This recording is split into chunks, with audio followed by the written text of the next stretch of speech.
Herkese salam, kanalıma xoş gəlmişsiniz. Bu videoda Lada'nın logosu haqqında danışacağım.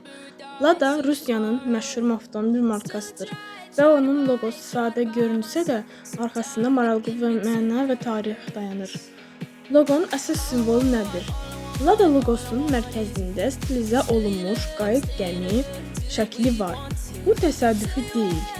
Bu qayıq qədim Rusiyada istifadə olunan Ladya adlı çay gəmisidir. Lada sözünün özü də bu gəmi ilə bağlıdır. Gəmi irəliləyiş, hərəkət və səyahət simvoludur. Yəni marka mesaj verir ki, biz səni irəli aparırıq. Niyə məhz qayıq? Bu simvolun seçilməsinin səbəbi zavodun yerləşdiyi Tolyatti şəhəri Volqa çayı sahilindədir. Volqa Rusiyanın ən böyük və tarixi ədəmiyyətli çayıdır. Qədimdə ticarət və nəqliyyat əsasən bu çay vasitəsilə edilirdi.